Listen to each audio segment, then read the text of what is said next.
Hi, I'm Susan Lenart Kazmer. I am trained as an artist. I've been in this field for a few years, so you may have seen me or my work before. I'm a silversmith. I use silver on the backdrop of all of my work.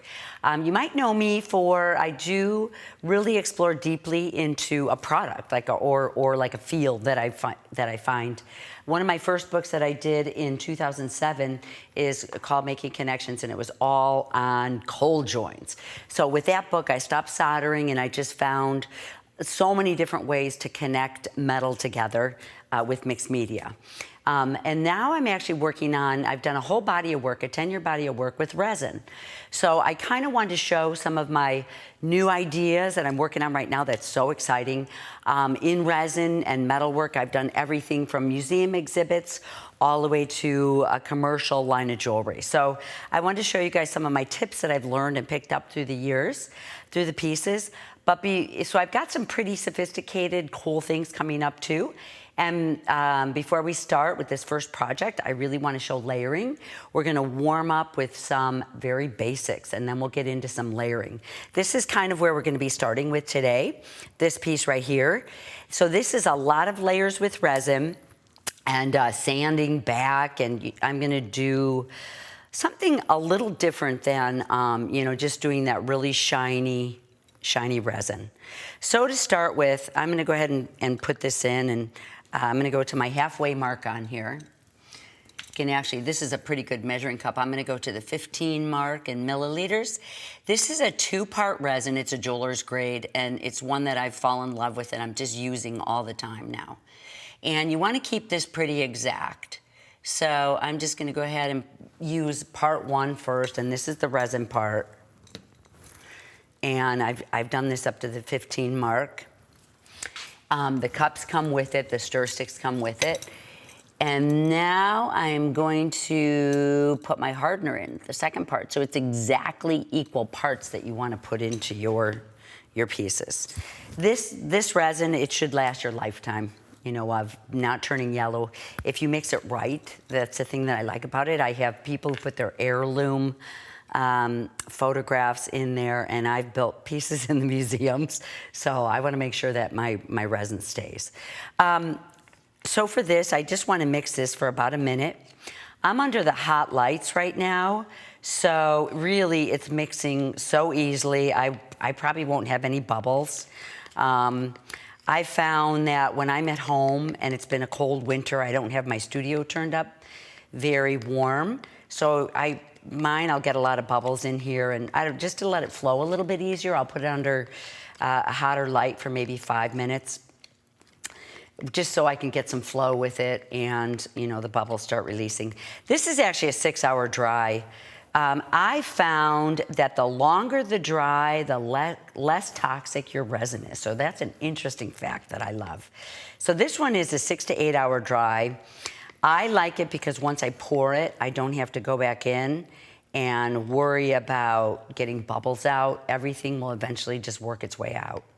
So for me, in mixing this, it's like I'm scrambling eggs. Just mix it like you're scrambling eggs for about a minute. And I just want to make sure I wipe off my spatula. One of the things with the cup and stir stick that I'm using right now, I'm liking this a lot because my hardener is not going to spill over the top to make, it's a nice deep cup. I don't have to throw this away every time I mix. I'm just going to wipe this out with an alcohol wipe, and I can use this over and over and over again unless I walk away and leave it. So once I mix this up, I'm just going to let this sit for a few minutes. And to get started with my project, I kind of broke things down for you. This is the bezel that I'm going to use. This actually is a very inexpensive. It's a bronze finish on here. So to get the right size, this is a template that fits with all of these bezels here. And I'm going to go ahead and just lay my template on top of my foil. Oops. Lay my template on top of my foil. And I've got a marker here. You can see I'm working on the back side, so I don't have to worry about the marker line to mark or not to mark. Okay. So now with this, I'm just going to go ahead and cut this out.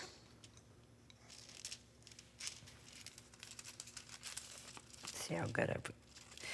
You know, once you get this cut out, usually you want to really cut this out on the outside of my line, so mine might be a little bit short, but okay. Okay, so this I'm done with for now. So I use my paintbrush for two reasons. One, just to put a little bit of sealant in there, and then I go ahead and I make sure that all the edges are tacked down and that everything's down. This is really a water-based solution, so it takes about just like a minute to dry. So that doesn't really take that long. I'm gonna lay this here. Now getting back to my resin, I'm getting ready to pour this in, and my resin has about an hour working time before it's set. So a lot of times I'll mix resin, especially in the wintertime, I'll mix my resin and let it sit. Then I just want to go ahead and get this poured in here about halfway.